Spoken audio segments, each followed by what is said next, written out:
have friends that are influencers. God bless them. They're making a great living. Right.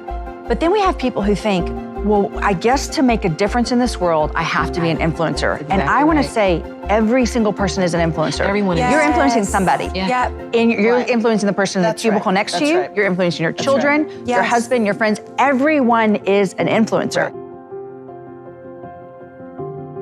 Position flexes power, but influence flexes vision. I think sometimes the way our culture values position is that people look at those of us in this circle and they go, oh, well, obviously you have influence. Because then how do I get that? How do I get that? Right. And in fact, you're not seeking influence, you're seeking position. You're seeking power, where it actually, the position and the powers, that's just position's just like a location. That's just where you are. But what you do with it is your influence. And influence isn't seeking to do something for me. Right. Influence is seeking to do something for others. That is his greatest command. At the end of all of that, I'm gonna choose you and I'm gonna place you and I'm gonna put you in that spot, but this is why. So that you can unselfishly seek the best for someone else. I don't even, because I think our culture has hijacked the term, I don't like the word influence anymore either. It's like, ooh. Influence is stewardship. That's it. It's not about platform, it's responsibility. And years ago, y'all have probably heard it too, it's such a great sermon. Louis Giglio, I heard him preach on the door holders in the Old Testament. Nobody knows their name, but their job was to open the doors so that people could go in and commune with God when it was the tent of meeting, before it became the brick and mortar temple. And their job, which you go, boy, that's actually probably the best job there is to be the one who gets to open the door for people to meet with God. And that's what I think of as influence. I think of influence as stewardship. Are we an axis for other people to move past us and hopefully forget our names? Hopefully go, I don't know who said that on Better Together, but somebody said, because I don't know about y'all, but I get accused of saying some fabulous things that didn't all come out of my mouth. You know, they'll go, when you said, I'm like, that was Jamie Ivey. I'll take it. Because God uses the weak and the foolish to illustrate his power and his authority. And when we look at the influencers in Scripture, they weren't popular. Other than King David, most of the influencers were these no-name prophets. Nobody remembered. They didn't have massive platforms, but boy, they wielded stewardship. They pointed people to Jesus in a way that people were forever changed. And so I would be thrilled if people didn't know my name, but went, I can't remember, but boy, she just seemed to really be so undone by the love of God. She said she was a mess. I remember that. And God had redeemed her story. Missy and I, not too long ago, were at a big event. This was just pre-COVID, and, you know, they had everybody on the platform was on screens.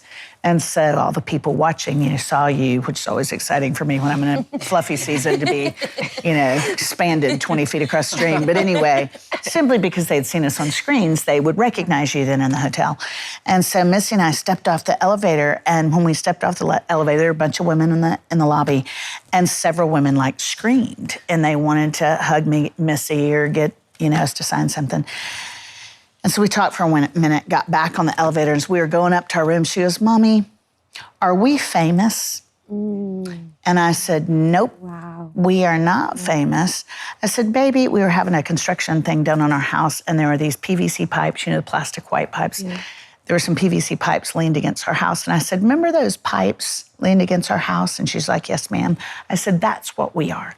I said, we're pipes. Jesus is the living water, and he goes through the pipes. So if we're a clean pipe, water can pour through us. And I said, people are so excited when the yuck gets rinsed off them by the living water of Jesus, that sometimes because they can't hang on to the water, they praise the pipe. But I said, the best we are is a pipe. And I don't mean that with false humility. I am grateful I can pay my mortgage. Talking about Jesus, I always say people in vocational ministry that we're actually the weak ones because we need financial incentive. The really amazing leaders are those that day after day, week after week, they lead those Bible studies. They love people to Jesus, and they work other jobs, 50 and 60 hours a week to support their families.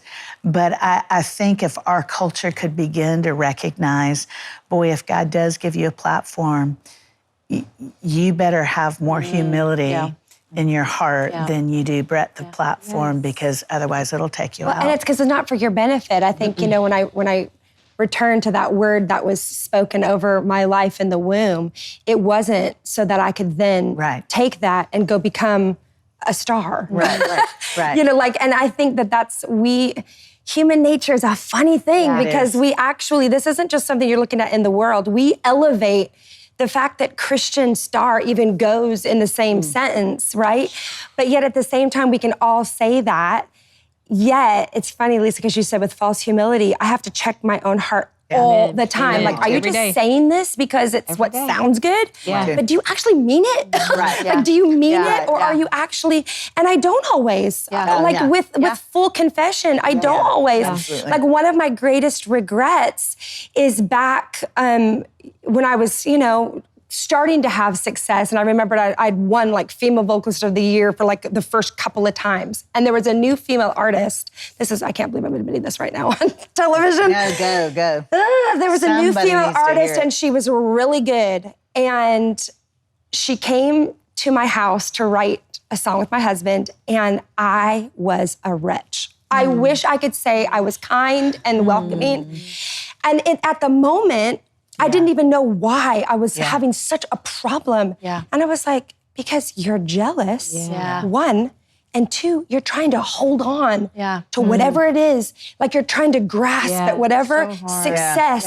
And the thing is I actually had to deal with that demon in my own heart and mind. And it's not a one-time deal. It's like sometimes a regular thing where I'm like, you gotta lay yourself down. Absolutely. Because just in and of my flesh, I'm gonna get in my own way all the time. And I'm gonna be able to say something that sounds really good, but it doesn't mean that my heart is living that on a thing. stage for 15 minutes. And it doesn't mean my heart is living that all the time. I mean, I have friends that are influencers. God bless them. They're making a great living. Right.